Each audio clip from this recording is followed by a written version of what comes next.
ये दुकानें सिर्फ शटर नहीं बल्कि हजारों परिवार की उम्मीदें भी बंद है। कुरैशी समाज के लोग कई दिनों से काम बंद करके घर बैठने को मजबूर है। ना कमाई है ना राशन, और सबसे बड़ा दर्द ये कि कोई पूछने वाला भी नहीं। आइए जानते हैं इनकी आप बीती इन्हीं की जबान। सर, इतने दिनों से बेमुद्दत हड़ताल चल रही है, तो आप लोगों की क्या डिमांड है?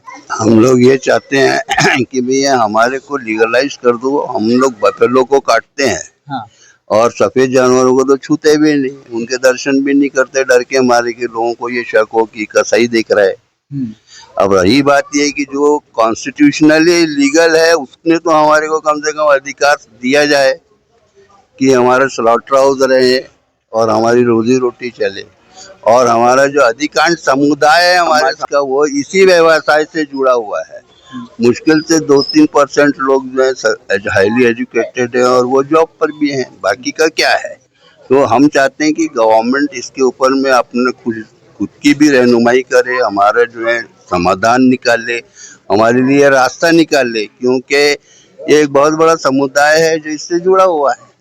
और अगर वो परेशान रहेगा तो जाहिर है कि उनसे कुछ गलतियां भी हो सकती हैं जो स्वाभाविक रूप से भी ठीक नहीं है, और वो राष्ट्रीय इतने भी ठीक नहीं है। तो एक रास्ता निकालना चाहिए गवर्नमेंट ने, क्योंकि गवर्नमेंट क्या है, by the people for the people of the people. Government का काम है ये का समुदाय का निष्कर्ष निकालना चाहिए। हाँ सर, आप क्या कहना चाहेंगे कि इतने दिनों से हड़ताल चल रही है और अभी तक मतलब इसका सलूशन नहीं निकला है, तो क्या कहना चाहेंगे आप इसमें? मैं तो सरकार से, देखो अभी 15-20 दिन हो गए हमारी हड़ताल चालू है, अभी तक के कोई सरकार का नुमाइंदा हमारे पास में नहीं आया है कि लोग क्या खा रहे, क्या पी रहे, इनका गुजर बसर कैसा चल रहा है। प्रशासन को मतलब हमारी कोई फिक्र ही नहीं। आज इतने लोग लड़के बेरोजगार बैठे हैं, मतलब सरकार ने कुछ तो भी हमारी फिक्र सुध लेना चाहिए। सरकार ये चाहती है कि हम ऐसी भूखे मरे या ऐसी तड़प के मरे। सरकार को कोई भी विषय में हमारी फिक्र नहीं ले रही। हम स्लाटर के मुद्दे पे भी अभी तो हड़ताल पर है, इसके बाद में हमारे स्लाटर का भी एक मुद्दा जाएगा।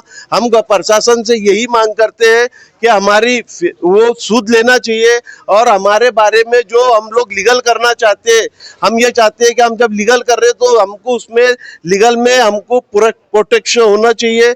बहुत अच्छी तरीके से हमारे को सरकार ने साथ देना चाहिए। ये हमारा एक सरकार से एक निवेदन है, और हमारे जो भी मंत्री साहब है उन्होंने भी हमारी फिक्र कुछ करना चाहिए। हमारा यही बोलना है कि कम से कम हमारे आमदार है, हमारे चंद्रशेखर बावनकुळे साहब ने हमारी फिक्र करना चाहिए और हमारी बात को उन्होंने सरकार तक के पहुंचाना चाहिए। मैं ऐसा सर बावनकुळे साहब से एक निवेदन करता हूं, उनसे एक रिक्वेस्ट करता हूं। हम ये चाहते हैं कि हमारी भी बात को सरकार तक के पहुंचाया जाए। बस मैं आपका KMT न्यूज का बहुत बहुत धन्यवाद करता हूं कि हमारी जो बात है आप हमारी बात को सरकार तक के पहुंचाएंगे।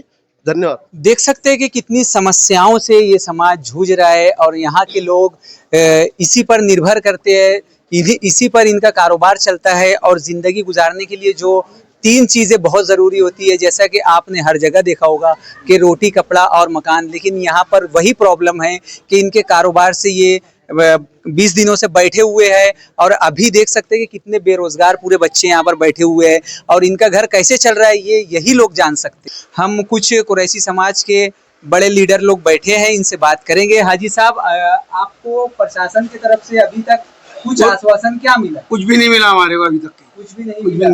तो आप इतने दिनों से जो अभी बैठे हैं, तो आप लोगों के घर कैसे चल रहे हैं? बहुत परेशानी है, बहुत मुश्किल आ रही है। तो आप क्या कहना चाहेंगे, प्रशासन से किस तरीके की अपील करना चाहेंगे? परेशान मतलब देखना चाहिए आगे क्या हो रहा है क्या नहीं हो रहा। नागपुर और कामठी से जुड़ी सभी खबरों के लिए देखते रहिए KMT न्यूज। धन्यवाद। जय हिंद, जय भारत, जय महाराष्ट्र।